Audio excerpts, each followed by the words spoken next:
How's it going, guys? Ed Ricker here with one more equipment review from freewellgear.com. So this is the GoPro Neutral Density Filter Pack. It includes the ND4, 8, 16, and 32 neutral density filters for the GoPro Hero5 Black. So what neutral density filters do is they block part of the light coming through into the lens of a camera in order to darken the image. The word neutral means that it just simply darkens the image. It doesn't actually affect it in any other colorization or contrasty way. Now on the back it says these filters are multi-coated and that they are high quality glass, and so hopefully they're gonna also enable us to shoot in the direction of the sun with reduced lens flare and stuff like that. GoPro already has auto functions within its menu that basically enable you to have an auto shutter, which will allow you to get proper exposure in a sunny situation. But then you get very, very high shutter speed look to your footage. There's no motion blur, everything's very stuttery.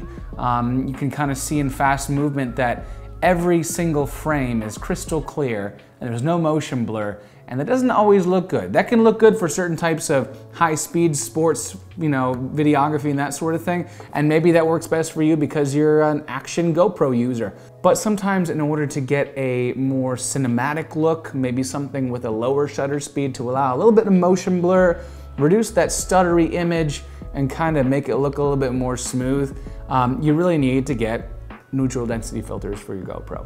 A good rule of thumb if you want to go really cinematic with cameras is to have twice the shutter speed as your frame rate. So if I'm shooting in 30 frames per second with the GoPro, I would have a 60th shutter speed. Also for image clarity, we're going to go with ISO 400 as opposed to 800 or anything higher. 400 is the lowest that our GoPro is going to allow us to use, and that's fine because we also want to have the lowest ISO for the least amount of grain in our image. So let's take this out. We have the filter pouch here. And as we open that up, we instantly see we have our filter cleaning pen, as well as the 4 filters here, 4, 8, 16, and 32 neutral density filter. They're basically in the shape of the GoPro lens. So as you do that, it fits right over the lens of the GoPro, snaps on. Now one thing I did notice when I was at the beach the other day is that these are not perfectly waterproof.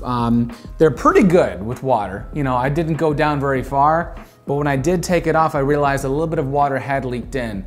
So I took these out a couple days ago to a college campus and was zooming around while the campus was closed on my longboard. And I really enjoyed putting these filters on. They actually really helped the image. They allowed me to slow the shutter speed to 1/48th second, which is twice what I was shooting frame rate wise, which is 24 frames per second. And I was going back and forth between filters. I was using the ND32 at times, the ND16 when it was getting a little later in the day, and then the ND4 driving home when it was getting really late in the day. So they're pretty simple. When they work, you don't really necessarily notice them. But I really enjoyed the fact that they protect the lens when you're doing something a little more crazy, and they also just seem to block the sun well. I did notice a little bit of an orange tinge on the ND32, however. When I was shooting at the beach and I was shooting the same plot of beach over there with the pier, I was going through all 4 filters and the ND32 did color the image a little bit warmly. I'm not sure if that's part of the lens issue or if that's something having to do with the GoPro camera, but I did have the same settings across filters and the ND32 was producing a bit of a warm image. Now another thing I noticed, and this has nothing to do with Freewell gear, is that when you have the image stabilization on with the GoPro, you actually run into a little issue with the stabilization looking odd along with the motion blur of the low shutter speed. You'll actually notice that the GoPro is doing such a great job of stabilizing the image that you see the motion blur happening, but the image is not necessarily moving along with it. And that looks really odd to me. So I almost wonder if perhaps you are in an environment where the camera is going to be really jerking around quickly. Don't use image stabilization, which kind of is counterintuitive because you think, okay, I'm gonna be on a bike, I'm gonna put this GoPro on my dog. Maybe in those conditions you either take the filter off to have a higher shutter speed, or you have a low shutter speed with the filter on and take image stabilization off. You might actually get a better image that way. Shooting into the sun, I did notice a little bit of improvement with the lens flare, and the lens flare looked a little more convincing. GoPro on occasion has a really weird dot. When you're shooting into the sun, it has this dot flare that just kind of pops up. And so these kind of allow it to look a little bit more like a normal camera as you go up the lens filter. It also says that it helps reduce the appearance of jello effect from the camera's rolling shutter. I didn't really notice that to begin with the GoPro, but I suppose that is something that could necessarily be beneficial. That's good. Having putting these on quite a bit the last couple of days, I see little marks being added to the edge of the GoPro lens. But with a little bit of elbow grease, I was able to get rid of the majority of it, so it's not a big deal.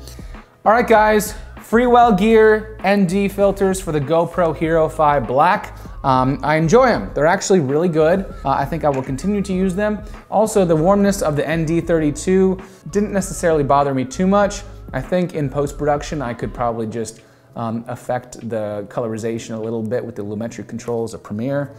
GoPro itself on auto settings looks a little mechanical to me, and so I really like having these. So yes, I recommend them. Purchase links to these and other gear that I use frequently are in my video description. Check that out. Also check out edricker.com for all of the different accessories and things that I personally use to make these videos and to work professionally with videography and freelance gigs.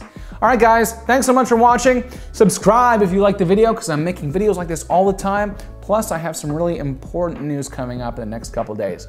All right, guys, take care and happy shooting.